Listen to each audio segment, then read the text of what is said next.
de ultrasonido en medicina. Es un gusto para mí poder presentar este webinar con grandes exponentes internacionales. El día de hoy nos va a acompañar el doctor Bruno Sagástegui. En la semana pasada estuvo el doctor Pedro Uschen con la presentación de la ecografía de cadera, que tuvimos muchas felicitaciones de parte de todos los asistentes. No olvidemos que están invitados para las 2 charlas más en adelante, para el día lunes 15 de junio, con el tema ultrasonido de diagnóstico en ginecología infanto-juvenil a cargo de la doctora Tibairi Turriza.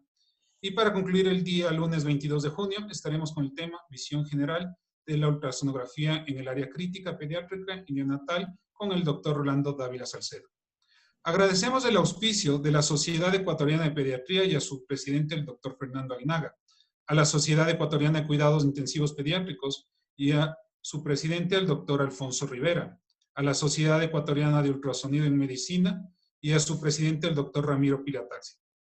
Luego de la charla tendremos un espacio para las preguntas que nos hagan llegar a través de este chat. Sin más preámbulos, presentamos a nuestro expositor la noche de hoy. Es el doctor Bruno Sagástegui Aguilar, desde Trujillo, Perú, médico radiólogo de San Juan y Tomo Norte, posgrado en ultrasonido, maestro y doctor en medicina, director y profesor del Centro de Estudios de Ultrasonido CEUS, conferencista nacional e internacional en ultrasonido diagnóstico, acreditado internacionalmente en ultrasonido abdominal y gineco-obstétrico por APCA Interleos, colaborador permanente de Sonoworld USA con conferencias y casos de ultrasonido, experto en ultrasonido abdominal, colaborador para exámenes de certificación, acreditación APCA, experto universitario en ecografía musculoesquelética, Lazos Miami, Murcia, España, acreditado en ultrasonido en paciente crítico o infocus, profesor internacional de la Federación Latinoamericana de Sociedades de Ultrasonido Klaus, miembro de la SPUM Klaus Worfen Search. Sin más preámbulos, damos la bienvenida a nuestro expositor, al doctor Bruno Sagástegui. Por favor, doctor, siga adelante usted. Para compartir. Sí, señor, ya estás a cargo tú de la pantalla. Ahí estamos. Listo.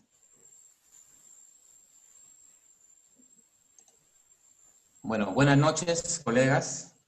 Gracias por la invitación a participar en este webinar dedicado a la ecografía pediátrica, a las sociedades auspiciadoras, sociedades de Unidad de Cuidados Intensivos Pediátricos, a la Sociedad de Pediatría y a la Sociedad de Ultrasonido en Medicina y Biología de Ecuador. Sobre todo a Santiago, que ha tenido a bien invitarnos para llevar a cabo este webinar, que es de mucha importancia y que no se trata comúnmente en la parte pediátrica. En esta oportunidad vamos a hablar sobre el rol de la ecografía en la estenosis hipertrófica pilórica como un suceso importante en el lactante confinador. Hay que tener en cuenta que la estenosis hipertrófica del píloro se conocía antes como hipertrofia congénita del píloro, denominada también estenosis hipertrófica infantil, para diferenciarla de la adquirida en el adulto. Y esta patología se trata como un síndrome pilórico, caracterizado obviamente por la obstrucción al flujo de salida del contenido del estómago hacia el duodeno. Perdón, Bruno, te interrumpo. Hola. No tenemos, la presentación no se ha subido a la pantalla. Comparte la pantalla, por favor, para ver la presentación. A ver. Pero no me sale acá. Abajo en compartir en pantalla, en la línea inferior, tal vez. En la parte inferior. Exactamente. Sí, ¿está bien? No tenemos imagen todavía. Dice que ha empezado a compartir. Ahí estamos bien. Expande la pantalla. ¿Puedes regresar a la primera, por favor? Porque no vimos. ¿Está? ¿Le puedes regresar a la primera diapositiva? Gracias, te agradezco mucho. Ahí estamos. Sí, señor. Bruno, solo dame un segundito, pongo micrófonos a todos.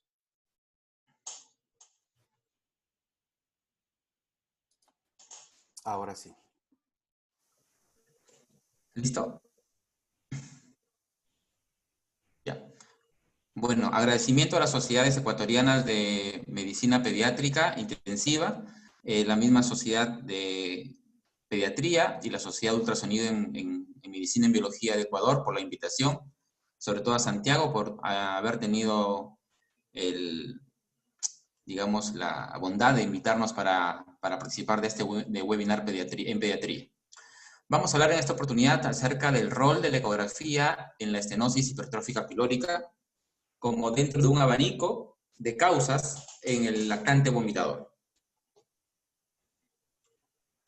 Como definición tenemos que la estenosis hipertrófica del píloro también se conocía como hipertrofia congénita del píloro y como hipertrofia pilórica infantil, para diferenciarla de la estenosis adquirida que se observaba ya en el adulto. Esta hipertrofia pilórica, se catalogaba como un síndrome pilórico, que se caracterizaba por una obstrucción al flujo de salida del estómago para que el contenido pase hacia el duodeno libremente, obviamente por la hipertrofia de la musculatura a este nivel. Es importante en toda la patología, sobre todo en pediatría, tener en cuenta la epidemiología, saber en quién sospechar cada una de las patologías. Por eso es importante en esta entidad tener en cuenta que afecta típicamente a lactantes pequeños y a recién nacidos. Se presenta entre la segunda y octava semanas de vida, con un pico entre la tercera y quinta. 4 a 5 veces más común en varones que en mujeres, sobre todo cuando estos son primogénitos. Afecta más a niños caucásicos en comparación con niños de origen asiático o afroamericano. La prevalencia es estimado en 2 a 5 por cada 1000 nacidos vivos. También se describe predisposición familiar. Se dice que si la madre ha tenido o ha sido operada, obviamente, de hipertrofia pilórica, el niño puede tener 10 veces más riesgo de sufrir esta entidad. ¿Sentimentalmente están en otro seminario? ¿La? ¿Sentimentalmente están en otro seminario? Constituye la principal causa de cirugía en menores de 6 meses de edad y la segunda causa en menores de 2 meses. En cuanto a la etiología, no está muy claro, pero hay 4 teorías principales: la inmunohistoquímica, la infecciosa, la genética, la de hiperacidez, y hay ciertas asociaciones con el síndrome de Turner, fístulas traqueoesofágicas, atresia esofágica y trisomía 18.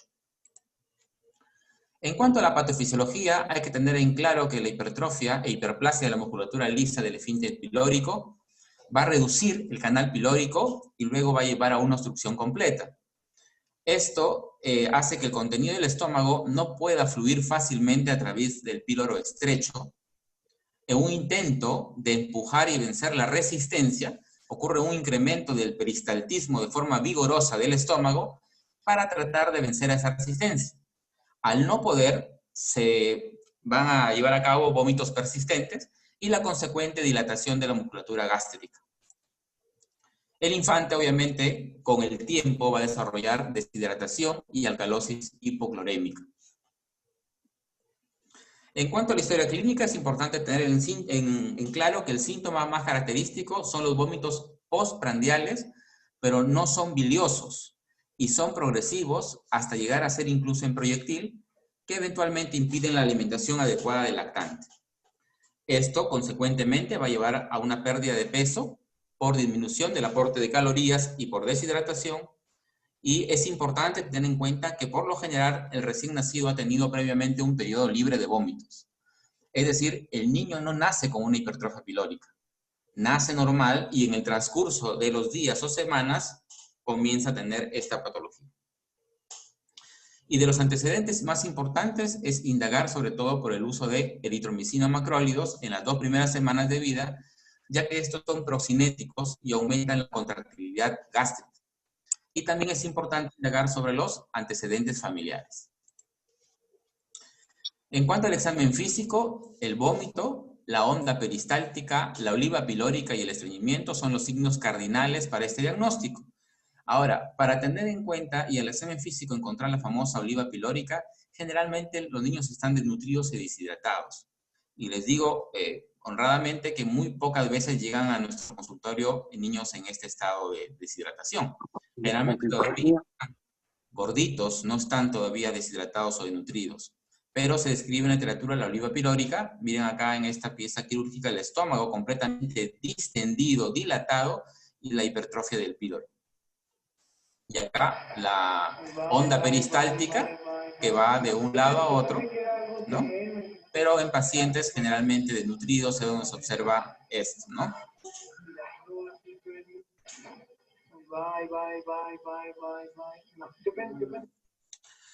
En cuanto al diagnóstico, sobre todo el diagnóstico por imágenes, es importante tener en cuenta que ya hace más de 30 años la ecografía de alta resolución ha llevado a dejar de lado a las series varitadas, ¿no? Del tránsito gastrointestinal superior. Esto debido a que sabemos que tiene alta disponibilidad, bajo costo, no requiere contraste oral y obviamente no hay que esperar que ese contraste obviamente pase a través de un píloro hipertrofiado y ha demostrado tener casi un 100% de especificidad y sensibilidad. Y esta técnica permite obviamente la visualización directa del músculo y del canal pilórico. En cambio, la de tránsito gastroesofágico se queda sobre todo cuando hay dudas en la ecografía o cuando hay sospecha de hernia hiatal, red antral u obstrucción duodenal. Pero déjenme decirles que actualmente la ecografía en la parte pediátrica casi puede diagnosticar toda la patología gastrointestinal. Casi. Miren esta comparación entre lo que es el ultrasonido y la parte de radiación. En ambos se requiere obviamente una experimentación del operador, del médico. En cambio, en la parte de lo que es la radiología con contraste, tengan en cuenta que hay que esperar que pase el contraste a través del estómago por el píloro hipertrofiado, ¿no? Y eso demora. En cambio, con la ecografía no es necesario esperar que pase ese contenido gástrico. Número 2, podemos ver adecuadamente la hipertrofia pilórica, que es el diagnóstico a la cual nos va a llevar. No hay que esperar mucho tiempo, no se expone a radiación y hay un 100% de efectividad, frente a un 95% de sensibilidad, pero reporta literatura un 11% de tasas de error en la radiología con contraste. Bueno, esto rápidamente porque sí llegamos a usar en algún tiempo cuando iniciamos la especialidad. Todos esos signos que algunos recordarán no son nada más que una expresión indirecta de lo que es la hipertrofia pilórica. Es decir, solamente vemos la distensión que causa esta obstrucción. Miren esta cámara gástrica completamente distendida con el signo de la oruga. Y otros signos más que están a continuación que expresan la estrechez del canal y el pasaje del contraste a través de este que demostrarían que hay una obstrucción de forma indirecta. En cuanto al estudio ya ecográfico, que es lo que nos atañe en esta conferencia, es muy importante tener en cuenta que tenemos que utilizar traductores lineales de alta resolución entre 5 y 12 MHz. Gel frío, porque el helado puede ser, o el frío, ¿no? El gel frío también puede hacer que el bebé se incomode y una vez que empieza a llorar va a ser difícil terminar el examen. Bueno, ni siquiera empezarlo. Hay que tener en cuenta que el píloro lo encontraríamos en una situación caudal al hígado, a la derecha de la línea media, en proximidad a la vesícula biliar.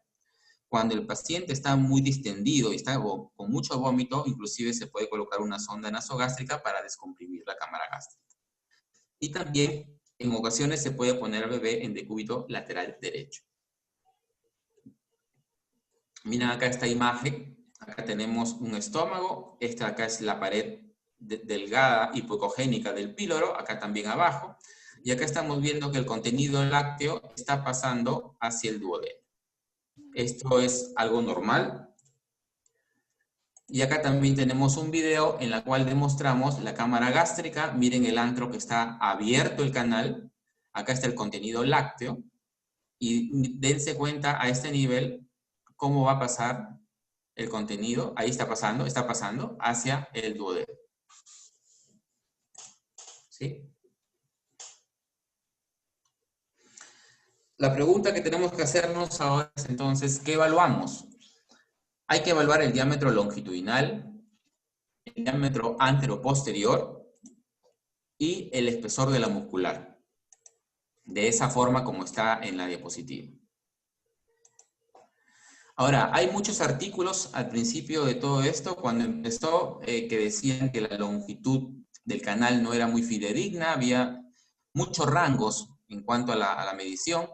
Nos hemos quedado con la importancia que hay que darle a la hipertrofia de la capa muscular, que no sea o que sea mayor de 3 para considerarlo patológico, un aumento del canal en su longitud mayor de 16 y un aumento del espesor o diámetro antero-posterior de más de 14, ¿no?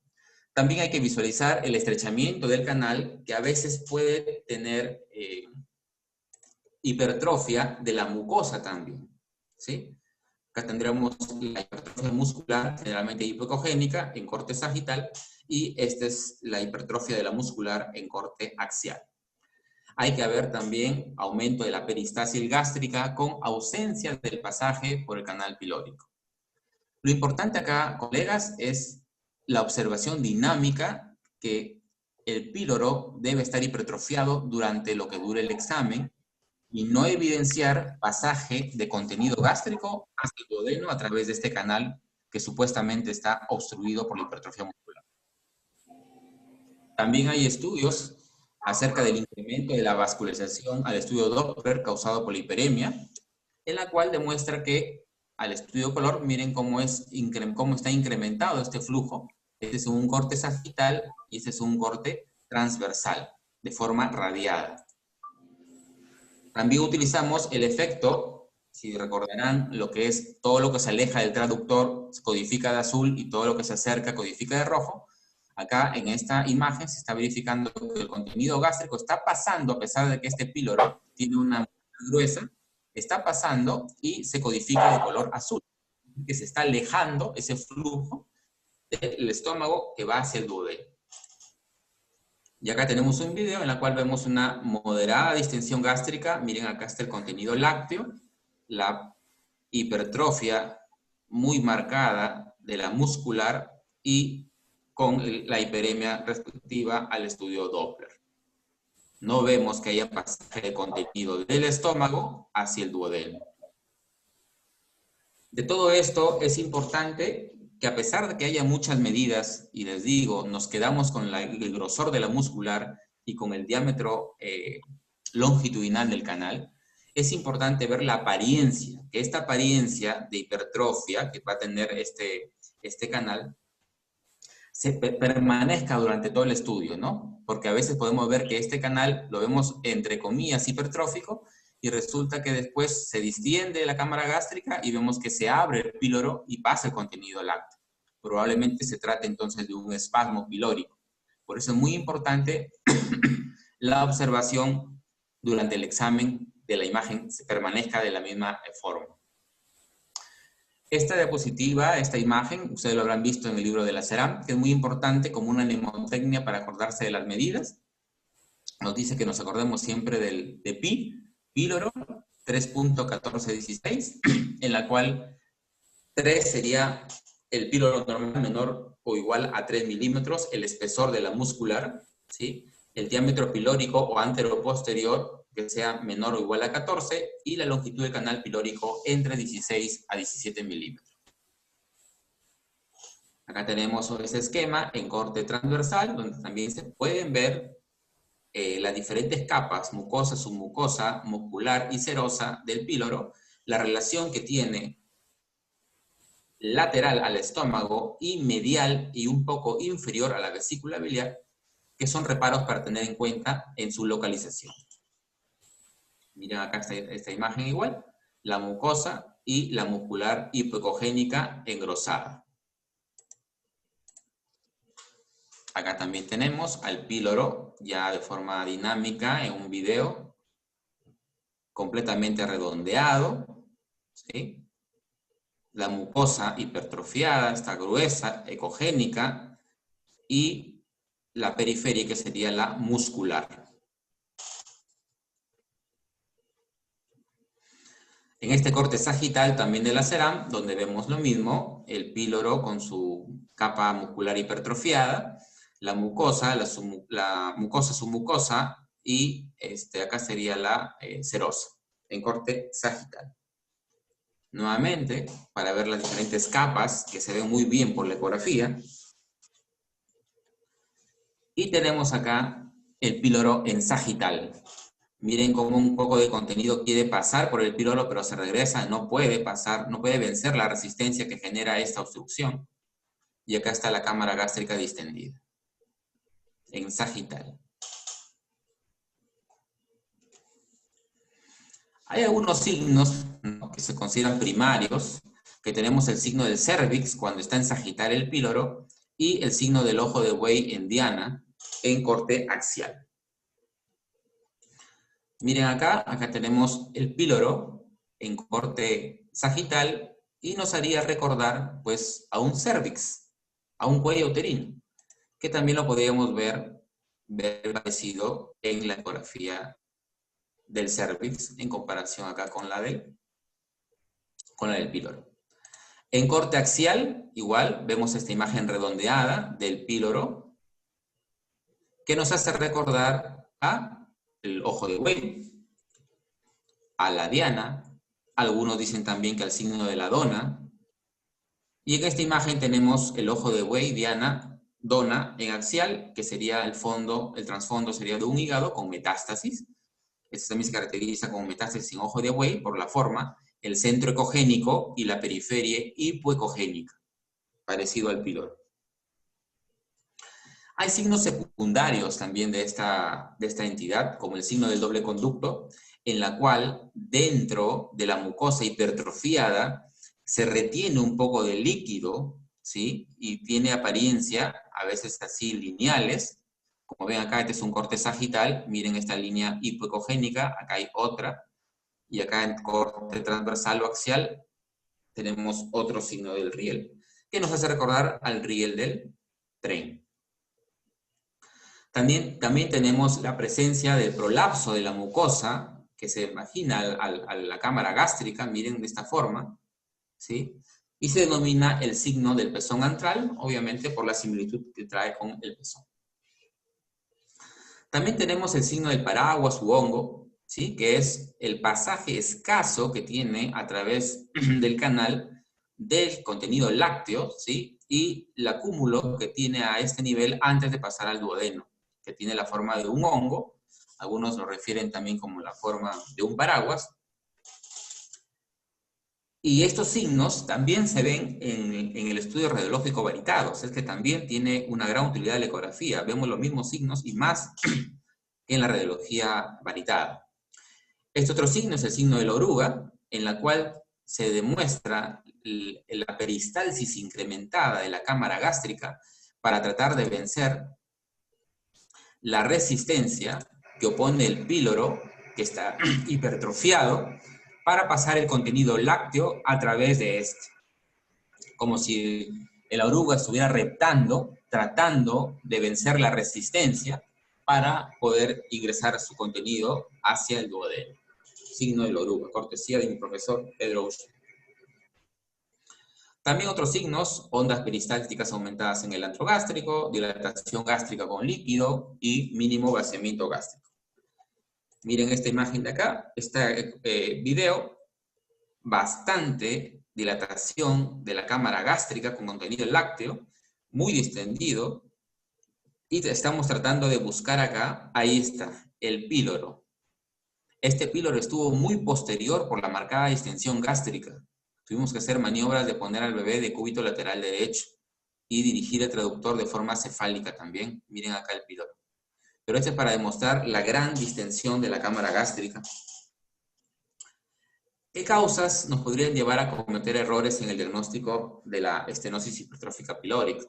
Una es la sobredistensión del estómago, como ya lo hemos visto, que nos daría un falso negativo, en la cual va a desplazar posteriormente al píloro. Miren esta marcada distensión y el píloro, en vez de estar a este nivel, está muy posterior, como que incurvado, escondido, y va a ser difícil poder observarlo.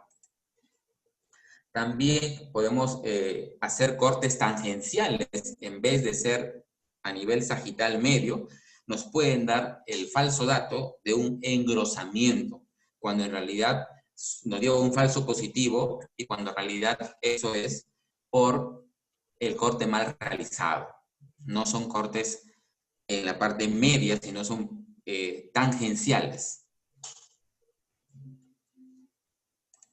Acá tenemos un video en el cual estamos demostrando la vesícula biliar. Estamos la cámara gástrica muy extendida y están buscando el píloro.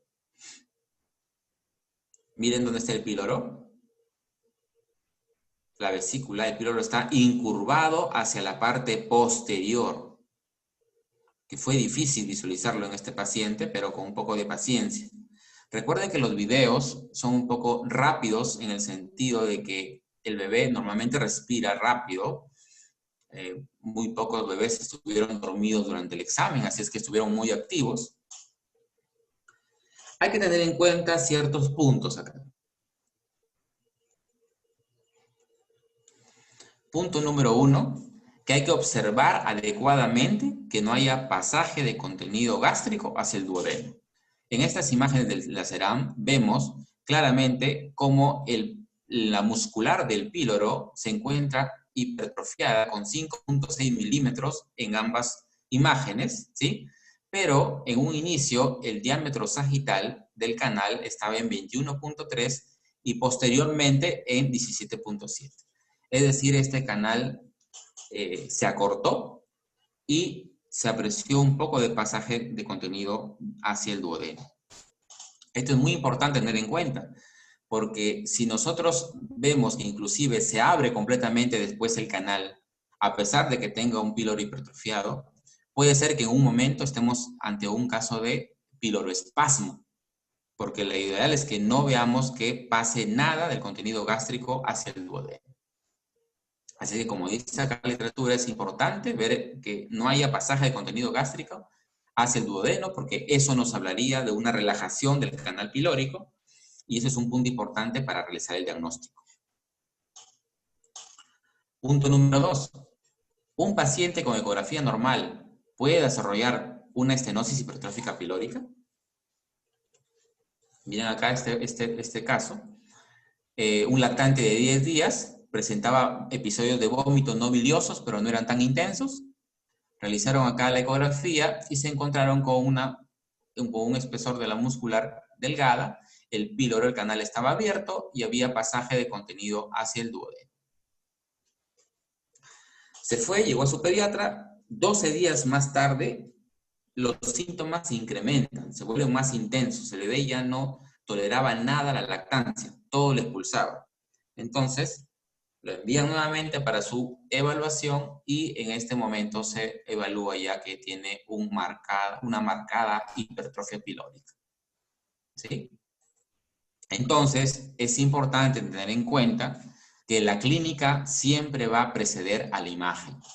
Es decir, si en un inicio encontramos que no hay signos ecográficos de hipertrofia, pero los síntomas con el pasar de los días se incrementan, se vuelven más intensos, pues hay que repetir la ecografía, porque puede pasar que días después pueda ya aparecer la hipertrofia pilórica. Y eso hay que decirle al médico, porque a veces podría pensar de que nos hemos equivocado en un diagnóstico. Y no, esto es evolutivo. Otra cosa importante que hay que tener en cuenta acá es que en los pacientes postoperados por piloromiotomía, hay que tener en cuenta que los cambios en cuanto a la cirugía, es decir, que disminuye el espesor de la muscular, pueden demorar entre 6 a 8 semanas. ¿Sí? Quiere decir que hasta ese tiempo la hipertrofia o el músculo va a poder ser normal, como rango promedio. Es decir, que los niños podrían aún persistir con algunos vómitos. Muy importante este punto para los cirujanos pediatras, porque ¿qué pasa si uno pide una reevaluación a los 10 días después de haber sido operado? Lo más probable es que encontremos la misma imagen como si fuera un píloro no operado, y en manos inexpertas podrían decir que se operó mal. Gracias a Dios, la piloromiotomía es una técnica en la cual no hay ningún tipo de, digamos, recidiva, porque casi todas operan bien. Entonces, estos hallazgos antes de las 6 u 8 semanas serían normales. Y eso también tiene que saberlo el médico tratante y explicarle adecuadamente al paciente. Bueno, algunos casos. Este casito, miren acá, se trató de una mujercita de 2 meses, de un varoncito, perdón, de 2 meses, primogénito, no tenía otros antecedentes de importancia, presentaba vómitos que se incrementaban en intensidad y llegaron después a ser en proyectil. No hubo baja de peso y el paciente dejó de amamantar por la intensidad de estos vómitos. Si se dan cuenta, en todas las imágenes, en todos los videos, es marcada la hipertrofia a nivel del píloro, no evidenciándose pasaje franco del contenido gástrico hacia el duodeno, tanto en corte transversal como en sagital. Acá también. Acá se le puso el Doppler. No es imperativo colocarle el Doppler, sino que hay que utilizar todas las herramientas que nos da la parte científica para corroborar ciertos hallazgos, pero más que todo es morfológico y dinámico el diagnóstico de la hipertrofia pilórica. En este caso 2, se trató de una mujercita de 1 mes, fue segunda hija, madre operada de hipertrofia pilórica. Los vómitos eran intermitentes, no en proyectil, no había baja de peso y dejaba mamar a la bebé. Es decir, no era que mamaba y vomitaba, ¿no? Sí había periodos de buena lactancia, ¿no? Se le hace el examen y se encuentra también una marcada hipertrofia de la muscular con cierta relatividad de incremento también o hipertrofia de la mucosa que se ve hiperecogénica, ¿no? Y como le repito, lo importante es evidenciar que no haya paso de contenido del estómago hacia el duodeno.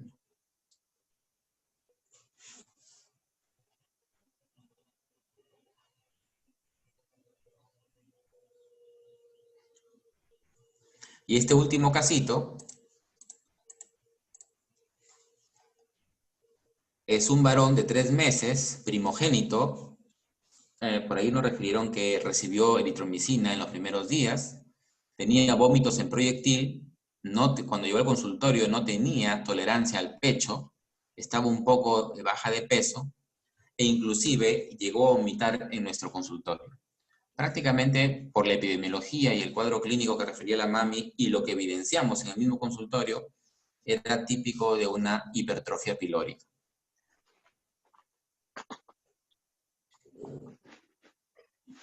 Acá miren la marcada distensión de la cámara gástrica, ¿sí? Y este fue el video que lo pusimos en uno de los probables errores que nos causarían si es que no revisamos bien, porque el píloro se encontraba incurvado hacia la parte posterior. Miren la gran distensión gástrica, miren el contenido lácteo en remolino por incremento de la peristalsis para tratar de vencer la resistencia. Y ahí está el píloro.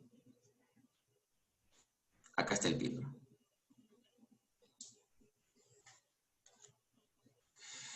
Como diagnóstico diferenciales, ante presencia de vómitos persistentes, no biliosos en recién nacidos y lactantes, tenemos esas 17 numeradas: mala técnica alimentaria, reflujo, piloespasmo, atonía gástrica, membrana gástrica antral, atresia, etcétera, ¿no? Pero es muy importante, como les digo, tener en cuenta la parte clínica epidemiológica, ¿no? Y saber ubicar el traductor para poder encontrar al píloro y dar un diagnóstico, como les repito, morfológico y dinámico.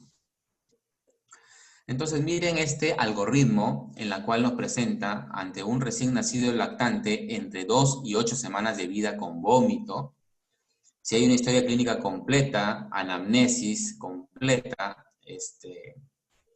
el examen físico, las características del vómito. Si el vómito es bilioso y la respuesta es positiva a esta pregunta, es una urgencia pediátrica, no es estenosis hipertrófica del píloro definitivamente. Si no es bilioso, hay que preguntarnos si los datos clínicos hacen sospechar en estenosis hipertrófica del píloro. Entonces hay que tener en cuenta, en este rectángulo que ven acá, toda la parte clínica y de exploración física, que nos llevarían a pensar que podría tener hipertrofia pilórica. ¿Ok? Entonces, si el paciente tiene cualquiera de estos datos, la respuesta va a ser positiva, se hospitaliza. Se evalúa, obviamente, el grado de hidratación. Si es adecuado, se puede ver si hay oliva pilórica palpable. Si la respuesta es no, la ecografía abdominal. hallazgos positivos para estenosis hipertrófica del píloro. Si sí hay, pasa a piloromiotomía. Si no, una serie esofágico-gastroduodenal para descartar diagnósticos diferenciales. Si hubiera hallazgos positivos para esta patología, pasa también a SAL. Si el estado de hidratación no es lo adecuado, obviamente hay que hidratar al paciente, hay que estabilizarlo hemodinámicamente, para luego hacernos la misma pregunta y pasar a sala de operación. Es importante tener en cuenta el diagnóstico diferencial, ¿sí? Ya lo hemos visto en la lámina anterior, para poder hacer el diagnóstico adecuado de la hipertrofia y tener en cuenta los hallazgos ecográficos. Como les repito, no se olviden el píloro, no más de 3 milímetros o menor o igual a 3 milímetros de espesor de la muscular, un diámetro pilórico antero-posterior menor o igual a 14, longitud del canal pilórico menor o igual a 17. ¿Sí? Eso es muy importante. Y también tener en cuenta, evidenciar que no haya cambios en la morfología del píloro, lo que dure el examen, para tratar de pesquisar si hay paso de contenido gástrico al duodeno a través del píloro. Como conclusiones, hay que tener en cuenta que un niño que presenta vómitos alimenticios entre la segunda y octava semana de vida, hay que pensar siempre en este diagnóstico como primera opción.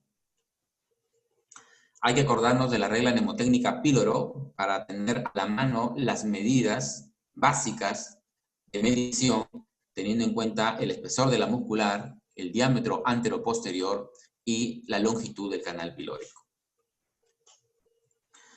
Otro punto a tener en cuenta es saber que un estudio ecográfico normal no descarta la enfermedad inicial. En caso de que los síntomas persistan, pues hay que, o empeore la clínica obviamente, hay que repetir la ecografía si es que es necesario. Y eso hay que hacérselo saber al médico tratante y al paciente. También hay que tener en cuenta que no todas las EHP son totalmente obstructivas. En algunos casos se puede visualizar el paso del contenido gástrico y el aire al duodeno a través de este píloro hipertrofiado. Es importante tratar también de hacer el diagnóstico diferencial con el piloroespasmo. El piloroespasmo generalmente no llega a un nivel de engrosamiento de 3 a más milímetros, sino está entre 2 y 3 milímetros. Y si tenemos paciencia, hay que esperar que haya paso del contenido del estómago al duodeno. El problema es que de repente, si estuviera vacía la cámara gástrica, podemos darle del tetero al bebé un poco de leche para que éste se distienda y ver si hay pasaje de la leche a través de este canal pilórico. En el piloroespasmo, este canal tendría que aperturarse para evidenciar el pasaje, pero podría repetirse, ¿no? Los piloroespasmos pueden ser también muy intensos y que podría estar relacionado con lo que son las gastroenteritis o gastropatías eosinofílicas, o relacionados con lo que es la alergia a las leches. Y otro punto importante es tener en cuenta que después de la cirugía, los hallazgos ecográficos no van a desaparecer hasta aproximadamente la 6ª o 8ª semana. Si vamos a pedirle una ecografía de control post cirugía antes de esa fecha, de ese tiempo, hay que tener en cuenta que podríamos encontrar píloros aún con musculatura hipertrofiada.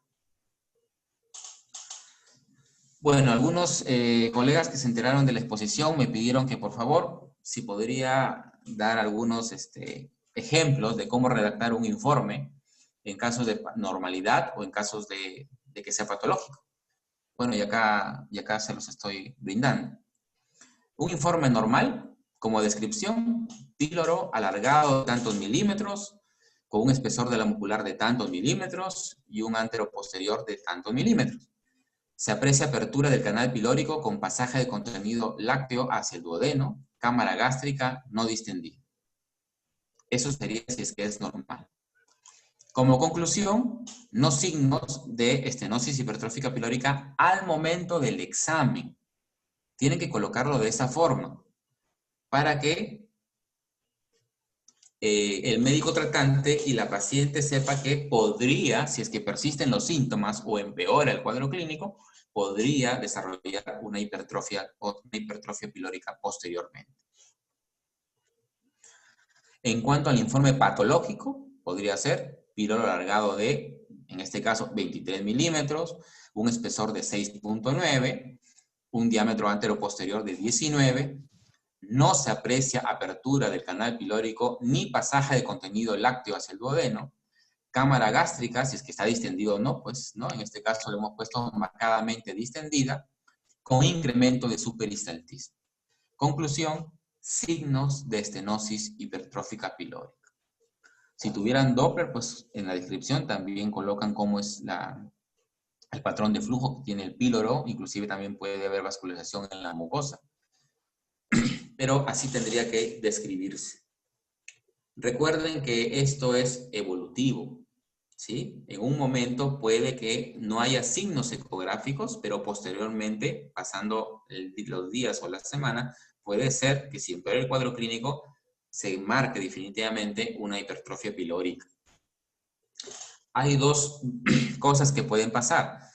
Si es que un píloro, por ejemplo, la muscular, ustedes lo encuentran entre 2 y 3 milímetros, el mayor porcentaje, con cuadro clínico obviamente acompañado, el mayor porcentaje va a ser hipertrofia pilórica. Pero hay un bajo porcentaje en el cual ese píloro hipertrofiado va a desaparecer, o sea, va a llegar a su normalidad después. La única forma de evaluar eso es con el seguimiento. No hay otra. Entonces, algunos autores refieren, por ejemplo, que píloro normal, si la muscular es menos de 2, píloro con duda en la muscular, ¿sí? Entre 2 y 3 milímetros, y ya es una hipertrofia de todas maneras de 3 milímetros hacia arriba.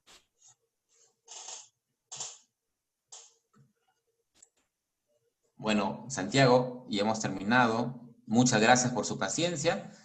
Espero que les haya llegado claro el mensaje de las medidas, de la parte dinámica, que es muy importante tener en cuenta, de la observación, y tener claro que el diagnóstico en este caso muchas veces no está en una primera cita. Muchas veces lo hacemos en una segunda. Paciencia, tener calma con el bebé, utilizar las medidas preventivas para que no llore, ¿sí? Tener a la mano un tetero o calentar también el gel es muy importante. Gracias, Santiago. Si hay alguna pregunta, estamos a sus órdenes. Bruno, muchas gracias a ti. Felicitaciones, excelente charla. Como siempre, la ecografía es algo didáctico, es algo visual para que todos lo podamos comprender, y ustedes lo están realizando así, un excelente trabajo y didáctico para todos nosotros, para seguir adelante en nuestra formación y mejorar nuestro trabajo con el día a día con los más queridos de la casa, que son los niños. Hay unas preguntas, tal vez tú lo explicaste, pero queremos que les vuelvas a aclarar. Uno es el tiempo de ayuno. ¿Cuánto sería lo ideal? 2 o 3 horas para un bebé. Ya. Siempre tenemos un tema ahí con eso del ayuno, ¿no? A veces nosotros manejamos hasta 2 o 3 horas, como el médico que está preguntando nos refiere, ¿no? Pero de frente nosotros lo pasamos a la camilla y observamos. Si es una hipertrofia marcada, así el bebé haya comido, vamos a encontrar el píloro hipertrofiado. No va a haber ningún problema con eso. No es como un adulto que tiene en estricto ayuno, ¿no? No. 2 o 3 horas está bien, pero es relativo, ¿no? Si lo vemos vomitar en la camilla, ya no esperamos nada de frente a la ecografía, ¿no? Excelente. Otra, ecográficamente, ¿cómo diferenciar espasmo pilórico y reflujo gastroesofágico como diagnóstico diferencial? Creo que lo hablabas al final. Ya, mira, el espasmo pilórico, como mencioné, normalmente la musculatura no supera los 3 milímetros. Estaría entre 2 y 3 milímetros. Y hay que tener paciencia en cuanto a la observación, porque si no nos cuadra la clínica del paciente, hay que esperar que en algún momento ese canal se dilate y pase el contenido gástrico. Y nuevamente, otra vez se va a cerrar, y eso sería un diagnóstico de espasmo pilórico, porque una hipertrofia per se nunca se va a abrir el canal. Y con respecto a lo que es el reflujo, se da en niños mayorcitos, ¿no? Y el bebé, a diferencia de un bebé con hipertrofia, nunca se va a mostrar hambriento. Nunca va a tener un vómito como describen la hipertrofia. Generalmente son como eructos y que sale la leche por un espacio de la boquita, ¿no? Del labio y comienza a caer. Clínicamente y ecográficamente los diagnósticos son muy diferentes. Perfecto, doctor. Otra pregunta. Paciente con clínica positiva y ecografía normal, ¿el seguimiento control a los cuántos días se recomienda? Bueno, normalmente puede ser a la semana o máximo 2 semanas. Es que todo va a depender en cuánto tiempo veamos un empeoramiento clínico. Si ese bebito hoy día sale con un diagnóstico de normalidad por ecografía y a la semana la madre la trae porque refiere que a los 2, 3 días comenzó a tener vómitos ya explosivos, pues se le hace la ecografía. Entonces puede ser 1, 2 semanas, pero más que todo el punto clave acá es en qué tanto tiempo se empeora el cuadro clínico. Va concatenada la pregunta, tal vez te dice que posnacimiento, ¿a los cuántos días se puede valorar un problema de hipertrofia? ¿Tendría algún tiempo? ¿A los cuántos días? ¿Es pronto? ¿Es tardío? No. Lo que pasa es que, a ver, la literatura refiere que es rarísimo, pero para empezar un niño no nace con hipertrofia pilórica. Ahora, se desarrolla el cuadro generalmente a partir de la segunda o tercera semana de nacimiento. Hay algunos reportes que dicen que 14 días, ¿no? Comienza el bebé a desarrollar esta hipertrofia, que es rarísimo, pero para eso todavía no se tienen claras las medidas que se podrían obtener. Algunos dicen que ya no sería más de 3 milímetros, sino más de 2,5, y que la longitud no sería 16 o 17, sino sería más de 14 el punto de corte, se reduciría el punto de corte. Pero como le repito, es rara la hipertrofia pilórica antes de las 2 semanas de nacido. Y el bebé no nace con hipertrofia. Nos preguntan, ¿qué valor le da a la hipertrofia la mucosa? ¿Antecede la hipertrofia de píloro? ¿Hay alguna relación? Generalmente van concatenadas, ¿no? No es que siempre va a haber hipertrofia de la mucosa. Ahora, hay que tener justo en cuenta, en claro, este detalle que está mencionando el colega, porque hay patologías como las gastropatías eosinofílicas o cuando se utilizan prostaglandinas, en que solamente vemos hipertrofia de la mucosa y la capa muscular está normal. Y también nos da un síndrome pilórico. El espesor de la capa muscular, ¿en qué corte se mide? Si se mide en corte longitudinal, ¿a qué nivel se realiza la medición? ¿En el centro o donde se observe más grueso? Generalmente donde observamos más grueso y es en corte sagital. No se mide en corte axial, se mide en corte sagital. Excelente, doctor. Saludos desde Formosa, Argentina. Como pediatra, el tipo de vómito, la pérdida de peso es un signo importante. Recalcando. Doctor Claro, Felipe Castaño. Perdón, dígame como, más.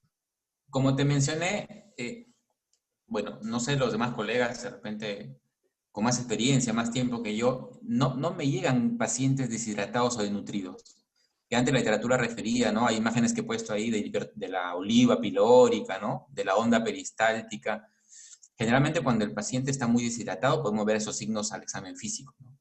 Generalmente viene por la parte clínica en cuanto a los vómitos. Y muchas veces la mamá, ni bien hay un eructo, lo que dicen ellas el chanchito, y se les chorrea la leche por una comisura del labio, ellos piensan que eso ya es un vómito. Y lo mandan para descartar hipertrofia pilórica. Entonces hay que tener mucho en cuenta eso. Doctora Cisner Huello, gastroenteróloga pediatra de acá del Quito. Doctor, buenas noches. En la hipertrofia de píloro, ¿qué permite paso del contenido gástrico asociada a la alergia de la proteína de la leche de vaca? ¿En cuánto tiempo se normaliza el píloro una vez que se inició el tratamiento específico para la alergia? Bueno, eso es tratamiento, ¿no? No te podría hacer exactamente, pero yo sé que si se quita el alergeno, no te podría hacer ese dato. No manejo ese dato, la verdad, en cuánto tiempo se vuelve a hacer normal el píloro. Ya. Eso nos queda de respuesta para los gastroenterólogos, que si nos pueden ayudar con esa pregunta.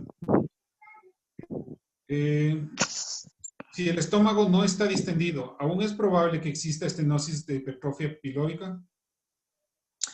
Sí es probable, pero también lo que tenemos que hacer es lo siguiente. Cuando el estómago está vacío o distendido, el píloro va a dar un aspecto de hipertrofia, ¿no? Pero si uno mide el grosor de la muscular, generalmente podría estar entre 2 y 3, o sea, es un pseudo engrosamiento. Si quieren estar más seguros, ¿qué tendrían que hacerle? Que la mamá le dé el tetero o la teta directamente para lograr que se distienda el estómago. Y ahí veríamos claramente si es que hay una distensión y pasaje del contenido o si no la hay. Para ir terminando con las preguntas, para descartar el espasmo de píloro, ¿cuánto tiempo debería evaluar al paciente? Bueno, en realidad, exactamente un tiempo no lo hay. Yo cuando hago un examen de píloro, yo siempre voy pensando en que lo que me demore, digamos, ¿no? Hemos hecho diagnóstico de píloro más o menos en 20 minutos de espasmo pilórico. O sea, esperar hasta 20 minutos. Hemos hecho ese diagnóstico, ¿no? Pero si hacemos la ecografía y de frente vemos 5 milímetros del espesor y no vemos pasaje de contenido gástrico, eso se acaba rapidísimo el examen, ¿no? Tengan en cuenta como punto clave, les digo, el espasmo pilórico generalmente no supera los 3 milímetros la muscular. Estaría entre 2 y 3. Y habrá que esperar, como les digo, para ver esa apertura del canal pilórico. Que nuevamente puede haber un espasmo, ¿no? Y eso sí está relacionado algunos con lo que es la alergia a la leche, ¿no? Alguna de la leche. El doctor Garcés pregunta, saludos Bruno, linda charla, ¿se valora solo el paso de contenido gástrico o existe algún valor de la apertura de canal? Ha habido estudios en los cuales también se habla de apertura, volumen de la muscular, pero en realidad lo que hasta ahora se ha llegado a concluir es que los que más sirven es el espesor de la muscular y el canal, ¿no? Inclusive Rumack lo dice también, el verla que se estreche, que disminuya la longitud del canal, que eso estaría en relación también con la apertura del canal para que pase el contenido. No solamente, como repito, es importante la parte biométrica, sino también funcional. Hay que evidenciar ese pasaje, es muy importante. Perfecto, doctor Bruno. Una vez más, una felicitación por su excelente charla. Aprovecho la oportunidad para agradecer a todos los asistentes. Hoy día nos han acompañado como 230 personas. Gracias por el interés que ha generado su charla. Y seguimos adelante con estas exposiciones para la próxima semana con la doctora Tibaire Iturriza. Un tema muy importante y algo que cada vez es más frecuente, ¿no? La ginecología infanto-juvenil es muy importante ahora en nuestro medio, por lo menos, el conocimiento, problemas pélvicos en las niñas, y por eso los invitamos la próxima semana. Les comentamos que a todos se les va a enviar el mail con la dirección de ingreso. Por favor, revisen si no les ha llegado el mail, puede llegar a la carpeta de spam, pero ahí ya tendrán, no necesitan volverse a registrar para que ya tengan su información para el próximo lunes. Doctor, unas palabras suyas para despedirse. Bueno, recalcando nuevamente el agradecimiento a tu persona, Santiago, y a las sociedades que avalan este webinar. Me parece la iniciativa muy buena porque la verdad que muy poco se toca la parte de ecografía en el área pediátrica. Gracias a los participantes por la confianza en nosotros para brindarles educación continua y permanente. Muchos de los colegas que están acá los conozco, al doctor Iván, al doctor Kawada de México también, pertenecientes a Flaus, amigos míos, y a todos, el doctor Huerta también, que lo estoy viendo ahorita en este momento. Les agradezco por la paciencia y por esperar que hayan disfrutado de la charla y haber quedado claro en todas sus dudas. Muchas gracias. Muchas gracias a todos. Gracias por estar esta noche con nosotros. Que tengan una buena noche. Cuídense mucho.